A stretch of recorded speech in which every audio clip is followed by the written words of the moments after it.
Bonjour à tous et bienvenue dans le Grand JT des Territoires, sur TV5 Monde et sur vos chaînes locales et régionales. Tout de suite, voici les titres de l'actualité. Avec à la une, les intempéries sur une partie du territoire. Les Vosges notamment n'ont pas été épargnés avec de violents orages et de la grêle en plein été. Reportage à suivre de Vosges Télévisions dans ce journal. Et si pour retrouver un emploi, vous deviez mouiller le maillot, dans la Loire, Pôle emploi vient d'organiser une journée autour du sport entre recruteurs et demandeurs d'emploi. Une journée qu'a suivi la rédaction de TL7, la télévision de la Loire.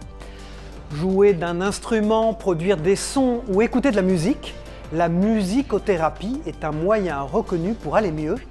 La rédaction de 7 à Limoges a pu suivre une séance dans un EHPAD. Et puis en fin de journal, nous vous ferons découvrir la folie du e-sport, l'avenir du sport, diront certains. La principauté de Monaco, en tout cas, y croit et nourrit de grandes ambitions pour sa jeune fédération, présidée par Louis Ducruet, le fils de la princesse Stéphanie de Monaco. Mais on débute ce journal, je vous le disais, avec les intempéries qui ont encore touché de nombreuses régions en France. Mardi notamment, les Vosges ont été victimes de violents orages de grêle, un phénomène qui a causé de nombreux dégâts localement, comme a pu le constater la rédaction de Vosges Télévisions. Regardez. Des images apocalyptiques. Un orage de grêle d'une extrême violence a traversé les Vosges peu avant 10 heures, d'Éloie en passant par le Val d'Ajol, Plombières-les-Bains, direction Bruyères, bloquant la route nationale 57. En cette fin juin, 4 chasse-neige sont intervenus pour dégager la route. Aujourd'hui, on a eu un phénomène météorologique, ça a commencé par des grêlons. Et puis en 10 minutes, ça a fait une croûte de glace et puis avec la circulation, ça a commencé à bouchonner et puis après ça s'est entassé. Un chalet à Tendon, une exploitation agricole à Fraisse-sur-Moselle ont pris la foudre et le centre historique de Plombières-les-Bains s'est transformé en torrent.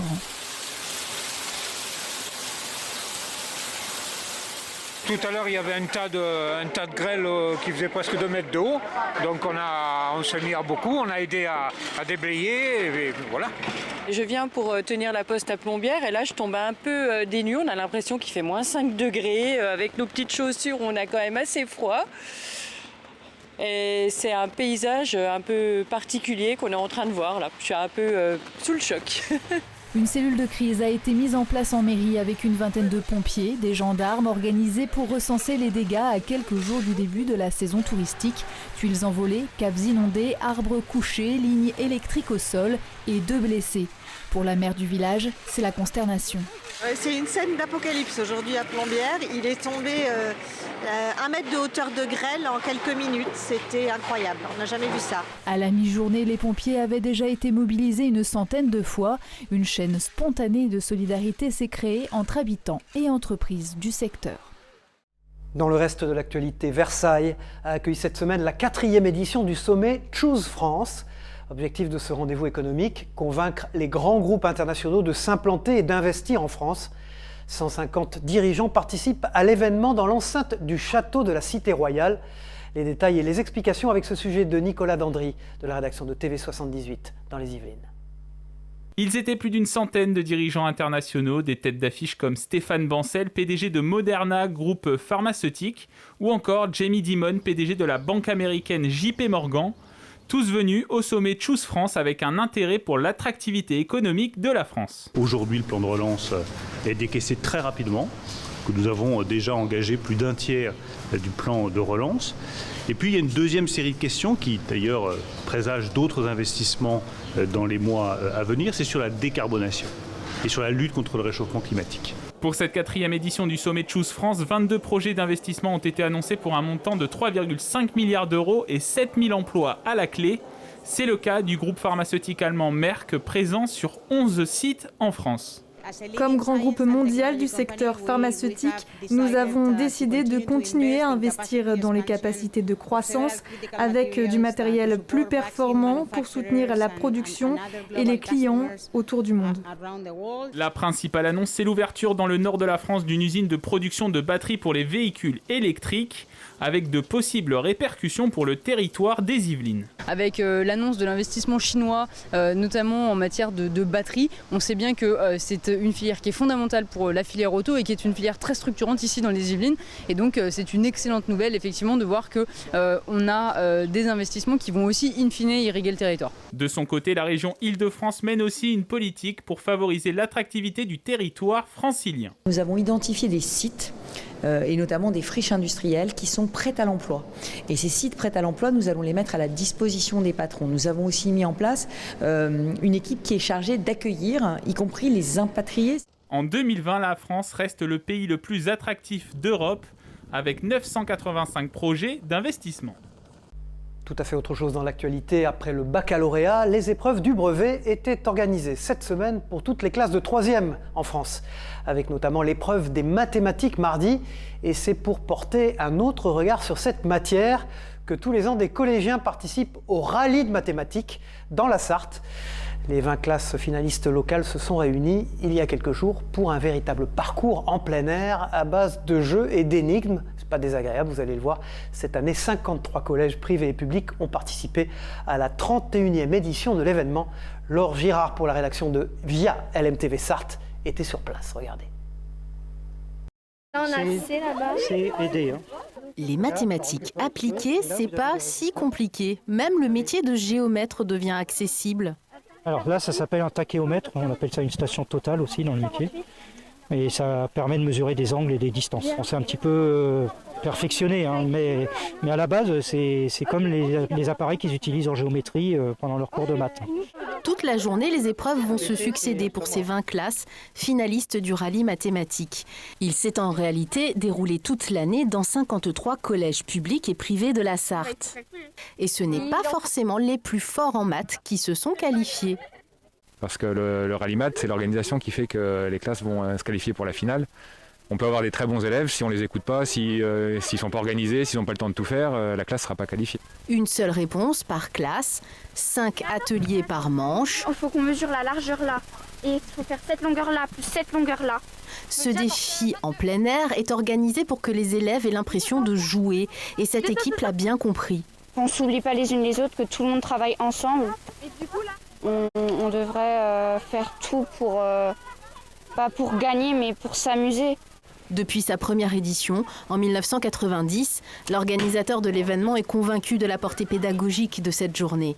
On est surpris de voir que des élèves qu'on ne pensait pas très bons se retrouvent moteurs ce jour-là en fait. Alors que d'autres élèves sont plus scolaires et sont moins moteurs en fait. Ça révèle des choses totalement différentes. Le rallye mathématique est à ce jour l'activité scolaire regroupant le plus de collégiens en Sarthe tout au long de l'année. Nous en parlions en ouverture de cette édition. Les orages, parfois très violents, n'ont pas épargné la France ces dernières semaines. Mais est-il possible de les anticiper ? Cela paraît compliqué au premier abord, mais une PME française basée à Pau en a fait sa spécialité. Michel Picot, bonjour. C'est notre rendez-vous éco-région et vous allez nous parler aujourd'hui de Météorage, une entreprise capable de détecter, de suivre et d'alerter les populations et les entreprises 1 heure avant qu'un orage n'éclate sur une région. Pas mal. Bonjour Cyril, bonjour à tous. Je vous emmène aujourd'hui à Pau pour découvrir l'entreprise Météorage, entreprise leader en Europe dans la détection et le suivi des orages et donc des impacts de foudre. L'entreprise dispose d'un réseau de capteurs de suivi implantés un peu partout en Europe et qui sont capables d'alerter tout risque d'orage et donc d'impact de foudre 1 heure avant que la foudre ne s'abatte sur le sol. Attention, il est impossible de définir précisément où va tomber la foudre, mais ce système d'alerte et de prévention permet d'une part de sauver des vies, notamment auprès des personnes exposées dans les campings par exemple, ou encore sur les chantiers de BTP ou de l'éolien, mais d'autre part, ce système permet d'alerter de nombreuses entreprises dont la foudre peut arrêter ponctuellement ou durablement la production. Ainsi, une usine, par exemple, avant l'arrivée d'un orage, peut enclencher son propre réseau de production d'électricité pour éviter la coupure de courant. Les groupes électrogènes peuvent aussi démarrer à l'approche d'un orage dans un hôpital ou toute autre entreprise ne pouvant s'arrêter. Ces risques d'arrêt de production peuvent avoir un impact économique important sur les entreprises. Cela explique peut-être que 60% des entreprises du CAC 40 sont clientes. L'entreprise Météorage est extrêmement innovante. Elle a été fondée par un constructeur privé de paratonnerres en 1987 avant de devenir une filiale de Météo France. Mais cette filiale de 60 personnes est indépendante et elle poursuit sa croissance externe. Elle a d'ailleurs récemment racheté son concurrent italien et vient de se hisser leader européen et bientôt mondial dans le domaine du suivi et d'alerte des orages. Enfin, depuis le début de cette année 2021, près de 2 millions de décharges électriques de coups de foudre, si vous le voulez, sont tombées sur l'ensemble du territoire. Merci Michel Picot, rendez-vous pour une prochaine édition avec des nouvelles de l'économie dans nos régions. Sur le front de l'économie toujours, les chiffres du chômage sont restés stables au premier trimestre selon les données de l'INSEE dévoilées cette semaine. À Saint-Étienne, il est conseillé de chausser les baskets et de faire du sport pour trouver un emploi. Pôle emploi, un club d'athlétisme local et la métropole de Saint-Étienne ont organisé une journée sportive pour faciliter le recrutement dans une dizaine d'entreprises de la Loire. Alors, sportifs, préparez-vous, une rencontre en 2 temps, épreuve sportive et job dating. Adrien Blétry a suivi cette journée pour la rédaction de TL7, la télévision de la Loire. Bien joué. Vous aussi, vous aimeriez battre votre futur patron à la course? Eh bien, ce matin, beaucoup l'ont fait, mais sans le savoir, 50 demandeurs d'emploi se sont donnés à 100% pour impressionner les recruteurs. Je pense que c'est une bonne expérience à faire. C'est super, franchement, il y a de l'entraide, on est solidaires, ça nous permet de nous motiver. Surtout qu'on ne sait pas qui est qui, quoi. Voilà, on va le découvrir cet après-midi. 4 équipes ont été formées avec au moins 2 recruteurs par groupe, mais en short et en basket, pas facile de les retrouver. Ça permet à la fois à des demandeurs d'emploi qui seraient un peu coincés sur un type de recrutement classique et de se libérer complètement. Et à la fois aussi, ça permet aux employeurs de voir d'autres facettes de la personnalité du candidat potentiel. Les épreuves terminées, les visages sont dévoilés. Je leur fais un petit retour sur ce que j'ai vu. C'est beaucoup plus informel qu'avec des nouveaux parce qu'en fait on se connaît déjà de 2-3 heures. Donc c'est plus un débrief de ce qu'on a vu le matin, parce que le sport permet de voir plein de choses. Alors après, forcément, il y a des personnes qui se sont peut-être un peu plus démarquées que d'autres, comme je travaille dans l'aide à la personne, c'est sûr que toutes les qualités un peu humaines, type bienveillance et tout ça, c'est vrai que je leur fais tout de suite le retour. Ouais. Elle a dit que j'étais sociable, non, franchement, c'était cool, franchement, et je l'avais repéré aussi. Certains ont fait très bonne impression, car il y a même des coups de cœur. Ce matin, j'ai vu des choses super, avec notamment Steve, qui, par exemple, quand on fait toutes les épreuves de sport co, c'était un des petits leaders de l'équipe, toujours dans l'entrain, avec le sourire, en train de taper dans les mains des collègues pour aider, etc. Et toutes ces valeurs-là d'entraide, on peut les voir, mais qu'en faisant du sport ensemble. L'opération du Stade vers l'emploi qui se déroule partout en France a déjà permis à 50% des participants d'obtenir un emploi. Nous nous rendons en Savoie à présent, où des tortues peuvent en chasser d'autres. Le sujet peut faire sourire, mais il est pris très au sérieux dans la région. Les tortues dites de Floride sont devenues invasives et empêchent les tortues locales, appelées cistudes, de se développer dans leur environnement naturel. Pour lutter contre le phénomène, le Conservatoire d'espaces naturels de Savoie tente de réguler les tortues étrangères en recueillant celles des particuliers. Explication au micro de Lucas Ruc, journaliste pour la chaîne 8 Mont-Blanc sur place. Ça fait des années qu'il y a ce face-à-face entre la tortue de Floride, donc qui elle vient de Floride comme son nom l'indique, et la cistude d'Europe, qui elle est la tortue locale qu'on a réintroduite. Donc en fait on met un peu l'accent là-dessus parce que la tortue de Floride, qui a été relâchée depuis des années, elle se reproduit maintenant. Donc le souci c'est qu'il continue à y en avoir de plus en plus. Alors, en fait ces deux espèces ont quasiment le même mode de vie, elles vont se concurrencer. Sauf que la tortue de Floride est un petit peu plus costaud, elle est plus grosse, elle se reproduit plus tôt, plus longtemps. Et elle va un peu prendre le dessus sur les zones d'alimentation, sur l'alimentation elle-même. Donc elle va juste pousser un petit peu la cistude en dehors de son milieu de vie.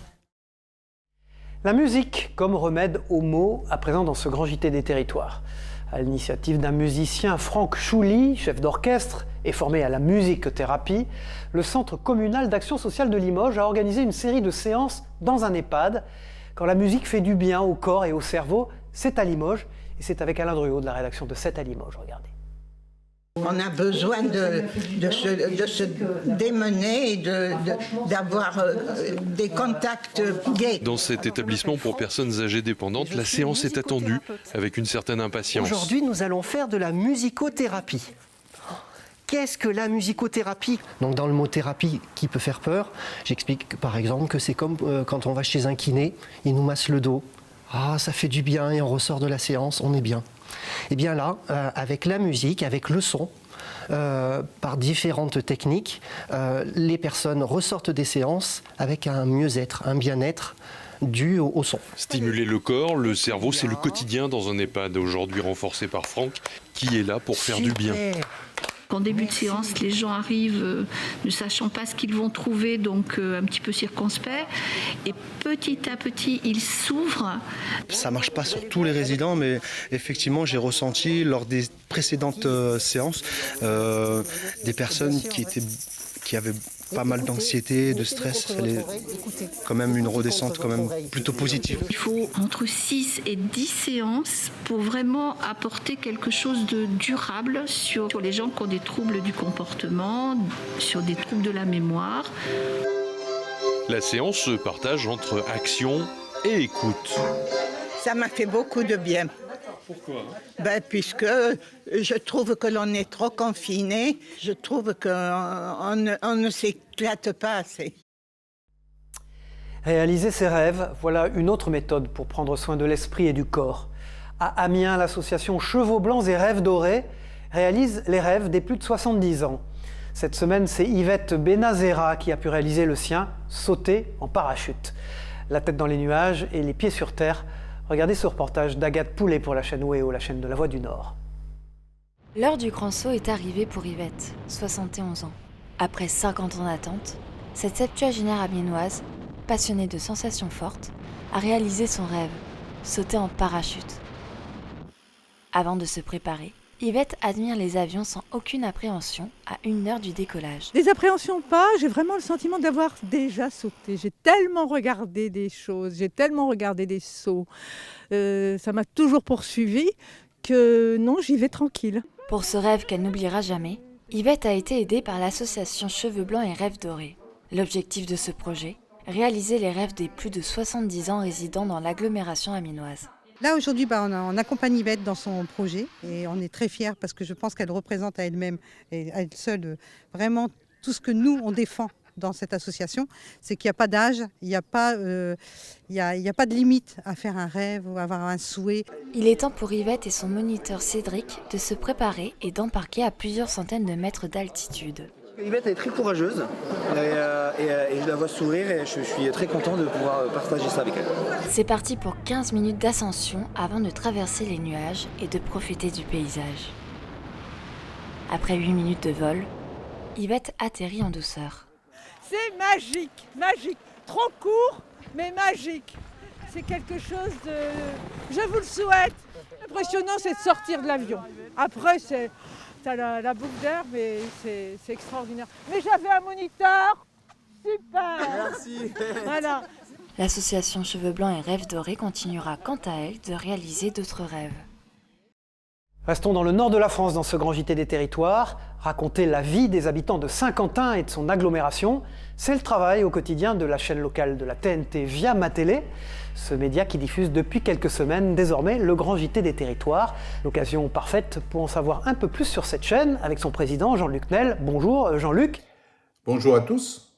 Parlez-nous de ce média via Ma Télé, sauf erreur, il est assez jeune dans le paysage médiatique des chaînes locales. Ma Télé s'est créée le 17 mai 2013, il y a donc bientôt une dizaine d'années. Elle compte une douzaine de salariés. Elle s'est construite autour de 2 caractéristiques. L'hyper-proximité, qui constitue le fondement de son concept éditorial, et la mobilité. Nous avons mis au point un bus studio qui enregistre les émissions et qui va à la rencontre des habitants, et qui enregistre les émissions en mobilité. Jean-Luc Nel, quels programmes sont diffusés sur Via Ma Télé? Quel secteur couvrez-vous exactement? Je vais commencer sans doute par l'un des plus populaires. C'est l'émission quotidienne fraîche de chansons françaises et d'accordéon, avec des artistes locaux et leurs invités. Une émission qui s'appelle L'accordéon part en live. Saint-Quentin pratique live, qui couvre tous les sujets de la vie saint-quentinoise. Et également une deuxième partie qui est Sport Live, sujet sur les clubs, et qui couvre l'actualité sportive du territoire. avec toujours une caractéristique qui est celle de ma télé, qui est de donner la parole aux habitants du territoire. Jean-Luc Nel, à l'approche de l'été, une grille spéciale va-t-elle se mettre en place sur votre antenne? Nous diffusons le Grand JT tout l'été, bien sûr. Cet été, les équipes sont au repos. Et la grille de ma télé pour la période estivale sera essentiellement constituée de rediffusions de tous les meilleurs moments de l'année et de ce qu'a pu vivre le territoire sur lequel nous émettons ma télé. Quelles nouveautés attendent vos téléspectateurs pour la rentrée? C'est une question qu'on se pose. Des changements sont-ils à prévoir? Une grande nouvelle, c'est que ma télé déménage pendant cet été, trouvera de nouveaux locaux. Évidemment, les grands directs sportifs seront repris et continuent. Et donc, une émission qui était celle du bus, On se voit bientôt, reprendra à la rentrée avec l'itinérance de son bus studio. Merci Jean-Luc Nel pour vos réponses et bon courage donc pour cette rentrée dans vos nouveaux locaux. Je rappelle que vous êtes le président de la chaîne locale Via Ma Télé sur la TNT, une chaîne qui couvre le bassin d'audience de Saint-Quentin dans le département de l'Aisne et qui diffuse le Grand JT des territoires. Sans transition, partons à la découverte du phénomène de l'e-sport, soit le sport électronique. Si Monaco est connu pour son Grand Prix de Formule 1, son tournoi de tennis ou encore son équipe de foot, la principauté pourrait aussi bientôt devenir une terre de l'e-sport. Ces compétitions de jeux vidéo en public ou en ligne font désormais des millions d'adeptes à travers le monde. La fédération monégasque compte bien faire briller la principauté dans cette discipline à l'international. Un reportage et des explications de Christophe Rigaud qui a rencontré Louis Ducruet, le fils de la princesse Stéphanie de Monaco, qui est président de la fédération monégasque de l'e-sport. Regardez. Fortnite, League of Legends, FIFA, les compétitions de jeux vidéo sont devenues un véritable phénomène de société qui rassemble aujourd'hui plus de 500 millions d'internautes. À Monaco, où son Grand Prix de F1 et son tournoi de tennis sont mondialement reconnus, la principauté entend bien profiter de cet engouement pour jouer les premiers rôles. C'est un nouveau sport, un sport jeune qui est en train de prendre sa place dans l'environnement sportif mondial. Et je pense qu'aujourd'hui, c'est le moment d'attraper le train pour le e-sport. En principauté, un club de e-sport a été créé en 2014, puis une fédération en 2017. Le club forme les joueurs pour les compétitions, travaille avec eux la stratégie et les prépare mentalement et physiquement. Car oui, le e-sport est bien un sport comme les autres. Il y a quand même des aspects sportifs qui sont assez impressionnants dedans, comme les réflexes, l'endurance, toutes ces choses-là qui font qu'aujourd'hui, c'est vrai qu'on a du mal à se faire comprendre par certaines générations. Monaco compte bien attirer sur le rocher les plus grandes compétitions de jeux vidéo. L'an dernier, la principauté a rejoint la Fédération internationale d'e-sports et des discussions sont engagées pour organiser de grandes compétitions comme la Coupe du Monde. On veut vraiment viser l'international du fait du rayonnement de Monaco. Donc c'est vrai qu'on est un peu restreint par la taille du territoire, mais on a la chance d'avoir une visibilité qui intéresse beaucoup de gens. Et c'est pour ça que tous les prochains événements au sein de la principauté vont être orientés international, donc avec des casteurs anglais et des joueurs anglophones. Dernier objectif de la Fédération d'e-sports monégasque, participer au JO lorsque la discipline sera reconnue sport olympique. Et c'est bien parti, le CIO envisage des jeux virtuels pour les Jeux de 2028. Et ce week-end, c'est le premier grand départ des vacances d'été, à la montagne, dans les terres ou les bords de mer, à chacun ses vacances bien sûr. Et dans la région Occitanie, des hôtels flottants viennent d'ouvrir, les îlots de Gruissant, vous allez le voir, du nom de la station balnéaire de l'Aude. Amarrés dans le port, ces hôtels proposent aux voyageurs une expérience originale, les sensations d'un bateau et le confort d'une maison quand même. Écoutez ces quelques réactions au micro de Clément Gassi, du journal La Dépêche du Midi, notre partenaire sur place. Les produits touristiques, notamment sur l'ensemble de l'Occitanie, des stations, je vais oser le dire, se ressemblent quand même, puisqu'on est conçu du même moule de la mission Racine dans les années 60. Maintenant, il faut arriver à se différencier. Il faut apporter de l'insolite, de la nature, de l'environnement et de la taille humaine. On voulait un cadre agréable et on est tombé sur cette location. Et voilà, là, vous voyez, le site, il est fabuleux, puisqu'on dort sur l'eau et avec un soleil, lever de soleil, coucher de soleil, c'est top, quoi. Voilà de bien bonnes idées de vacances. Et on referme ce grand JT des territoires avec des messages d'amour et d'espoir dans la gare de Toulouse. C'est l'initiative bienveillante qui a débuté dans la gare centrale de la Ville Rose. Passagers et passants sont ainsi invités à compléter la phrase suivante sur un mur : « Demain, j'aimerais ». Une idée qui résonne avec l'actualité, s'exprimer en attendant le train. Un reportage de Maëlys Figuier pour Via Occitanie. Regardez. À défaut de s'embrasser, déclarez votre fougue à travers la plume, ou plutôt la craie. Ici, sur le parvis de la gare de Toulouse, un mur d'expression vient d'être inauguré. Inscrivez-y vos messages d'amour, d'espoir ou de joie. Que tous les gens soient heureux sur Terre, parce que la vie elle est courte et je pense que ça serait bien que tout le monde en profite. Le tableau est expérimenté depuis 1 mois. Chaque jour, les phrases sont prises en photo pour être analysées par un expert scientifique, puis elles sont effacées pour laisser place à de nouvelles le lendemain. L'état d'esprit, il est assez positif, assez plein d'espoir, que ce soit sur la partie sentimentale, que ce soit sur la partie des rencontres, des voyages, des passions. On a beaucoup de messages qui permettent de montrer que, en tout cas, ces murs d'expression donnent des messages d'encouragement et ils sont plutôt à connotation positive. Voilà, c'est la fin de ce grand JT des territoires. Merci de l'avoir suivi sur vos chaînes locales et régionales et sur TV5 Monde. On se retrouve pour une prochaine édition. Au revoir à tous et bon courage.